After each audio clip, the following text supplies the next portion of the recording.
Tonight on PBS News Weekend, as the search for the missing from the deadly 4th of July flash floods in Texas begins a second week, a new analysis reveals FEMA missed major flood risks at Camp Mystic, where more than 24 died. Then the ongoing search for justice in Argentina, nearly 50 years after thousands disappeared under the country's military dictatorship. And adoring fans from around the world converge on Thailand to celebrate the first birthday of a social media sensation named Moo Dang. She makes me happy. I don't know, whenever I'm stressed at work, I pull up photos of Moo Dang. So my whole office knows I'm here and they're like, okay. They let me take a week off.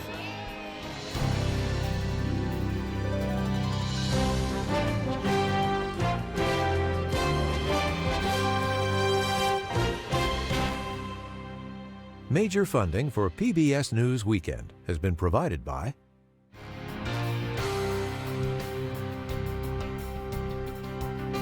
the ongoing support of these individuals and institutions.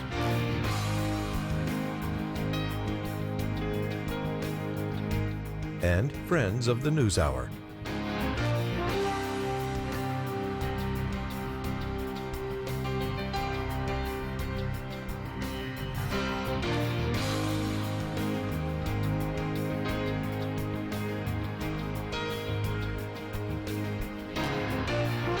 This program was made possible by the Corporation for Public Broadcasting and by contributions to your PBS station from viewers like you.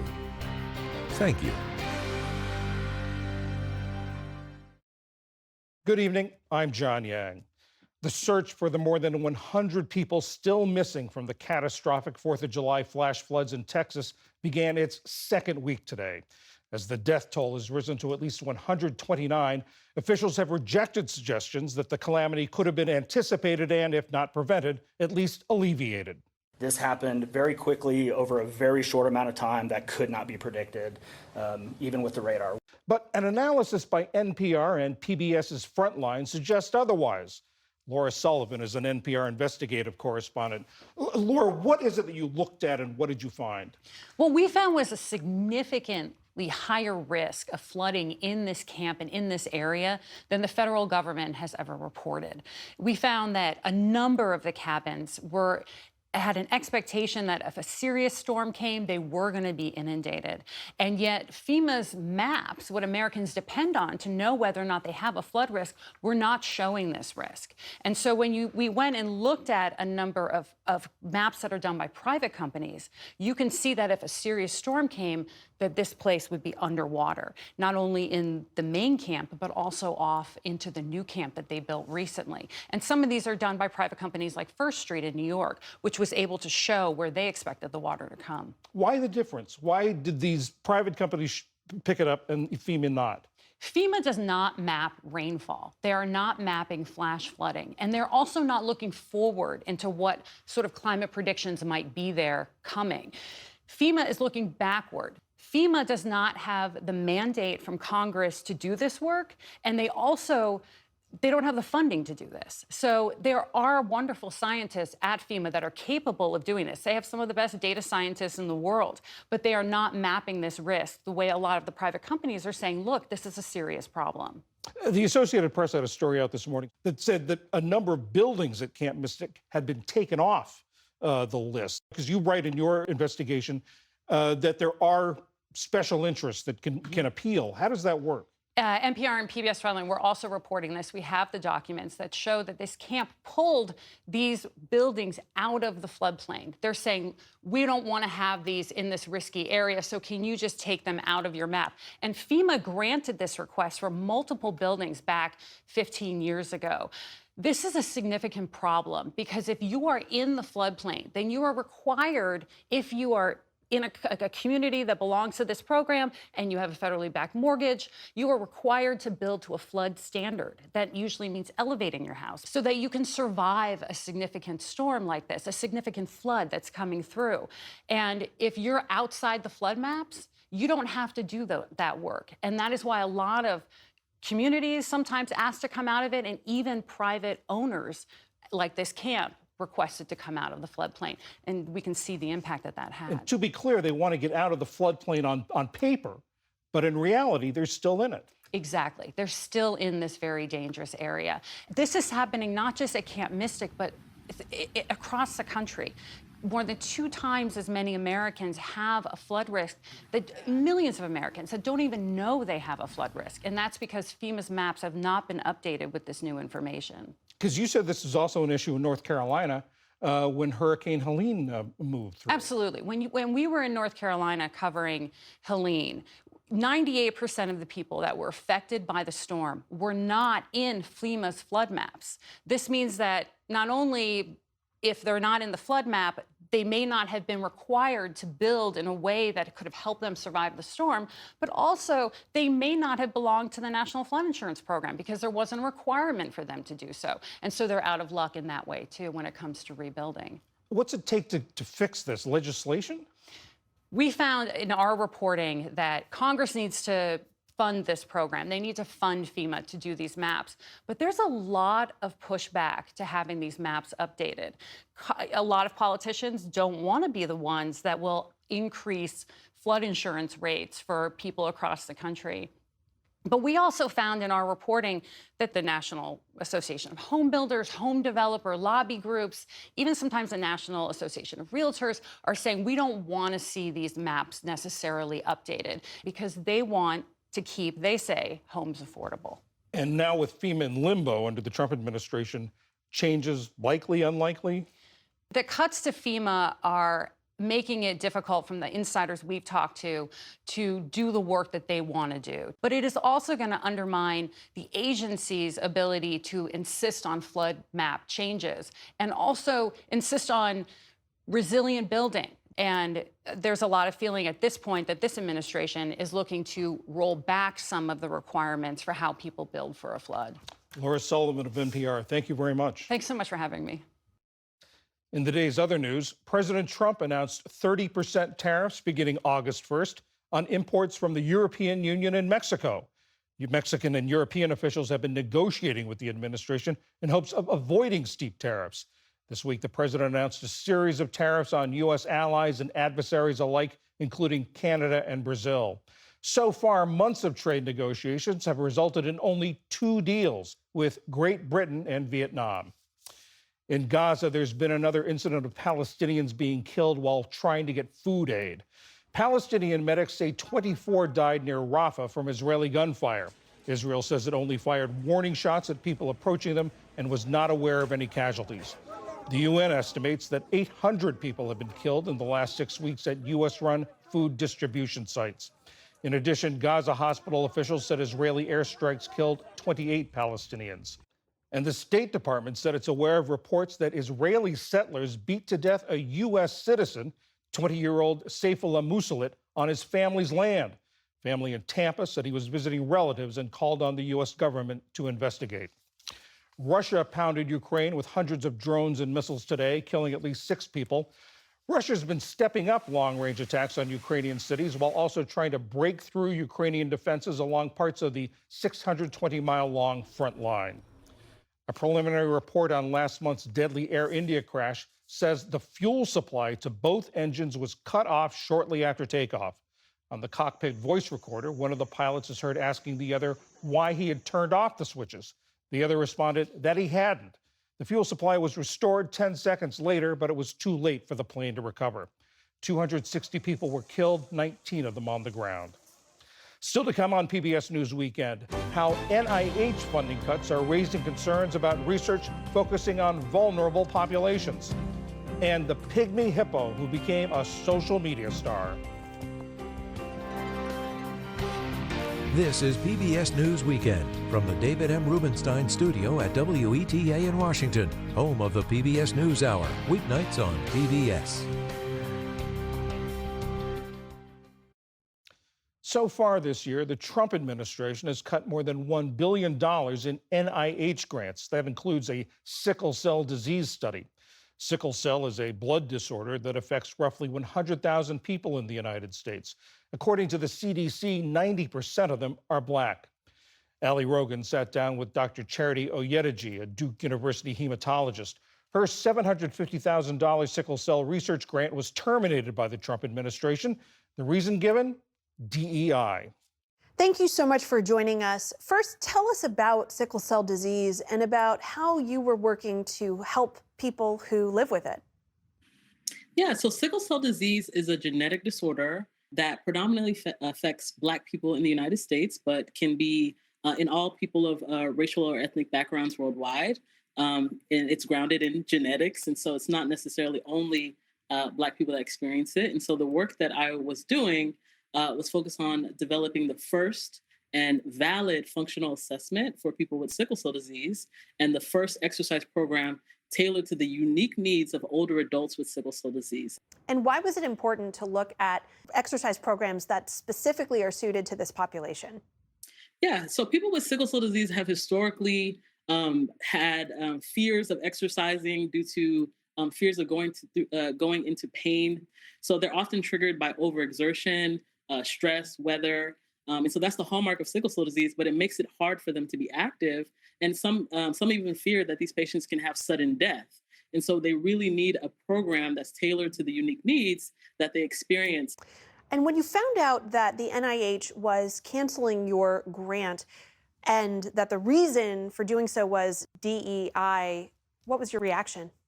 The language of the letter, the termination notice, was shocking to me because it used words like the research was low return on investment and harmful to Americans. And I was like, who wrote this? Like, who wrote this? Because this is racist. Like, this is a racist letter to say that, like, as if my patients are not Americans, or as if studying people with sickle cell disease or, even doing equity research is low return. But improving the health of minority populations and people with sickle cell disease is the opposite. It's high return. It improves the health of Americans. It can prolong life. And I'm doing the opposite of what this termination notice was even saying.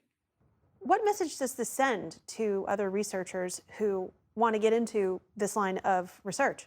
The first message, to researchers is that, it doesn't matter if your work is grounded in evidence. It doesn't matter if you're doing life-changing, groundbreaking, innovative research, that it can get discarded without cause. It tells researchers that focusing on vulnerable populations and underserved populations is not worth the time because they're going to just take your money, and so it really sends the message that maybe people should focus on other areas, like focusing on only white men, right? And so it really makes people scared to study the most vulnerable populations in the world. We asked HHS about your project in particular and why funding was cut. Here's what HHS spokesperson Andrew Nixon told us. In a statement, your study has value, but that it was, quote, funded under an ideologically driven DEI program under the Biden administration, and that future projects will be reviewed based on their, quote, scientific merit. How would you respond to that? Yeah, so I would respond to that by saying the project was already reviewed based on its scientific merit, and it underwent a rigorous review process called a study section that reviewed the science, that reviewed me as a candidate, that reviewed the innovative nature of the project, and they scored it in a high impact zone, which was why it was funded in the first place. In addition to eliminating the funding for your project, the administration has also cut tremendously the CDC division that dealt with blood disorders, including sickle cell disease. What does it mean for the federal government writ large to seemingly be divesting from this type of research? It's grounded in unscientific agendas, and it's really harmful because we already went many decades without adequate treatments, adequate options to improve the health of people with sickle cell disease. So this really is destructive, and it's really going to set us back to the 1920s where we didn't have anything, and so it's harmful, and it sends the message to the patients that their lives don't matter, that improving their health doesn't matter. And so it's really grounded in some dangerous racist ideology. And what are your next steps here? Do you have options to appeal this decision? Yes. So on the letter, there was an option to appeal. And so I'm working through that process. I also am in the process of trying to secure some other additional funds in order to be able to continue the work. Because at the end of the day, whoever's the president, I'm going to do what I need to do to care for my patients. Dr. Charity Oyedeji, hematologist at Duke University, thank you so much for joining us. Yeah, thank you for having me.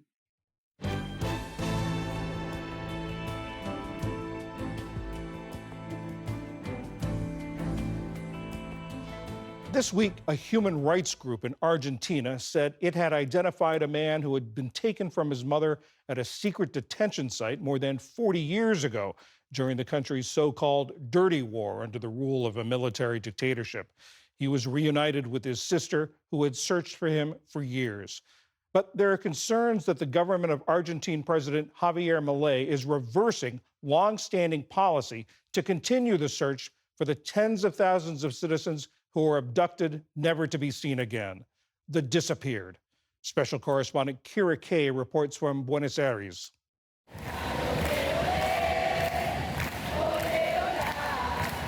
Every year, Argentina holds a day of remembrance for the estimated 30,000 people who were murdered or disappeared by the military junta that ran the country from 1976 to 1983.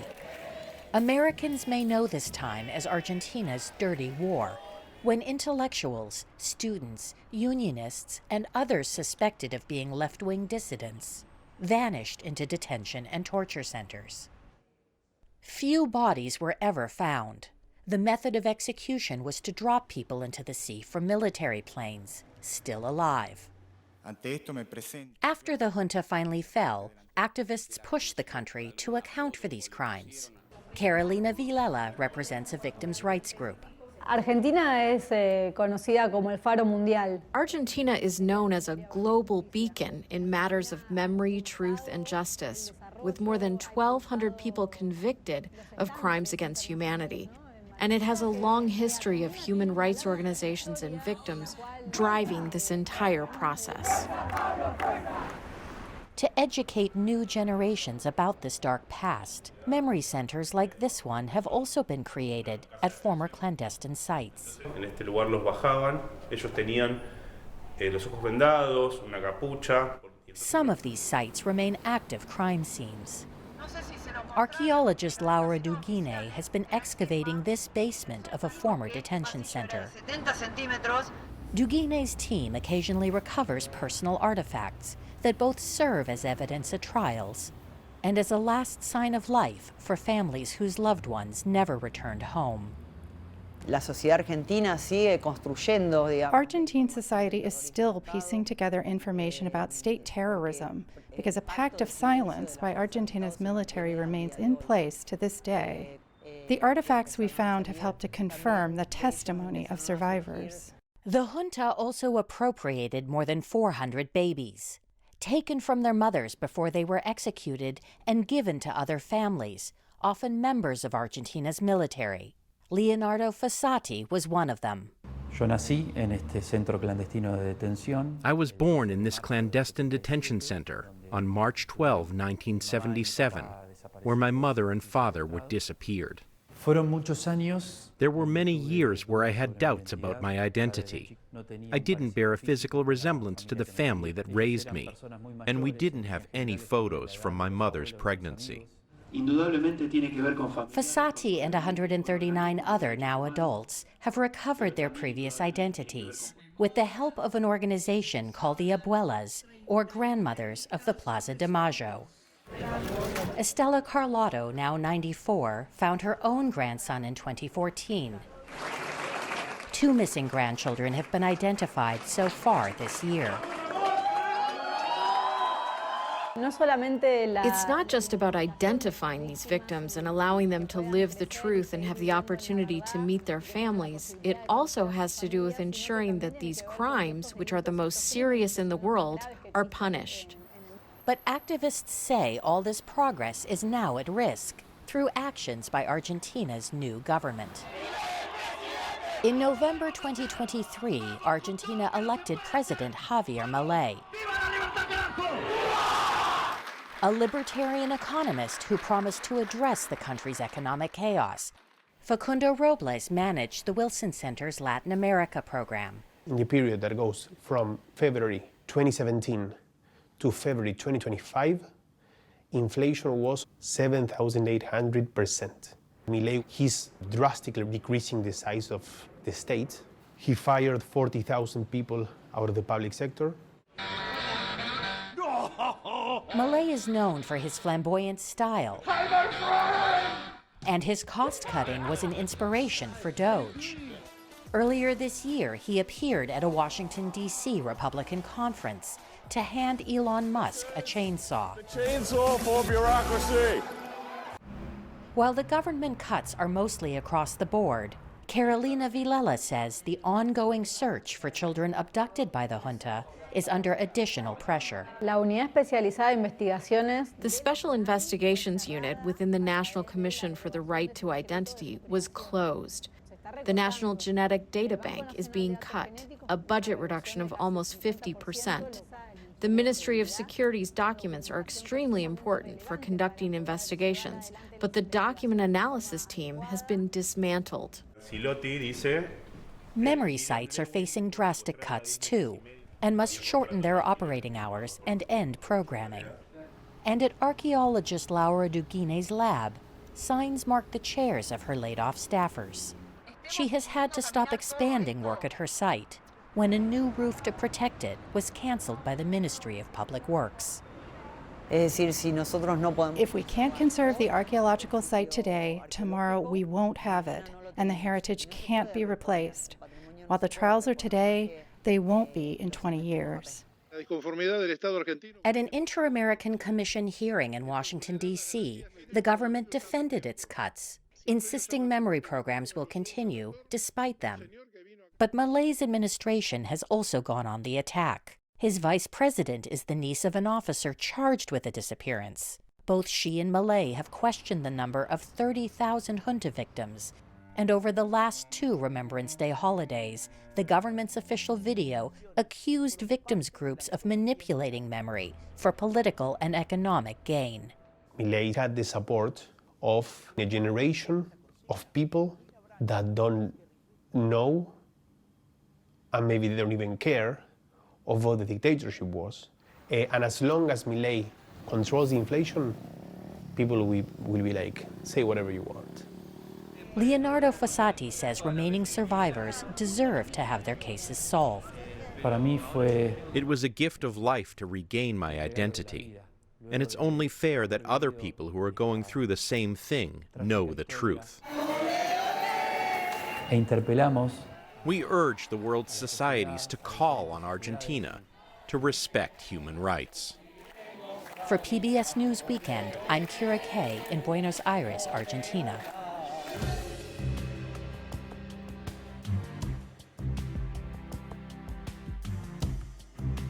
Finally tonight, a birthday celebration for a social media sensation. Thousands of adoring fans gathered at a zoo in Thailand this week for a 4-day celebration of the first birthday of Mu Dang, the baby pygmy hippo that took social media by storm. Her birthday cake, 44 pounds of fruits and vegetables, which she shared with her mother. The zoo is about a 2-hour drive from Bangkok, but fans came from much farther than that. Mu Dang is one! Molly Swindle flew about 8,600 miles from New York for her 3rd time visiting Mu Dang. On this trip, she had the honor of helping prepare her birthday breakfast. I just loved her so much and decided, you know what? I have 3 or 4 days off of work. I can make it work to fly to Thailand. I will only be there for about 30 hours. But that's enough to go see Mu Dang, and that's exactly what I did. Thea Chavez came from Houston. Mu Dang has brought a lot of happiness to each and every one. She's just a potato, a moist potato that has bursts of chaotic and calm energy at the same time. Jennifer Tang traveled from Malaysia. She makes me happy. Whenever I'm stressed at work, I pull up photos of Mu Dang. So my whole office knows I'm here, and they're like, okay. They let me take a week off. Mu Dang, Thai for bouncy pork, has been a social media star practically since birth, thanks to photos and videos her keeper posts showing her many moods: sweet, playful, feisty. She's achieved meme status and has been featured in posts from X, a top German soccer team, the New York Mets, the Ultimate Fighting Championship, and even showed up on Saturday Night Live. They're throwing shellfish and bananas at me! Colin! No, Colin's home. Hey, you leave Mudang alone. Her birthday generated star-sized crowds. The zoo director said there were 12,000 visitors on Thursday afternoon alone. While pygmy hippos tend to lose some of their playful energy around this age, they can live for as long as half a century. So Mudang's fans likely have many more years to watch their favorite pygmy hippo grow into adulthood.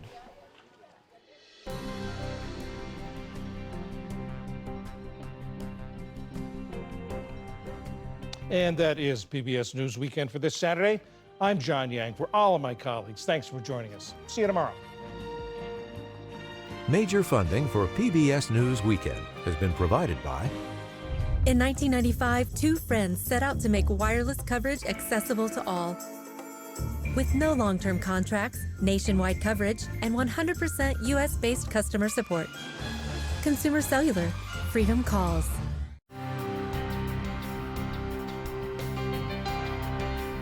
The ongoing support of these individuals and institutions.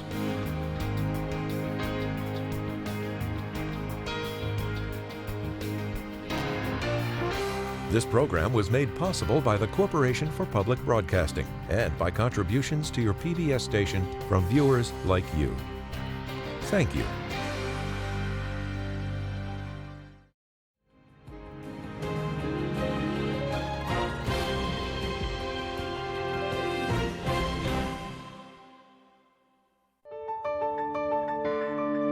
You're watching PBS.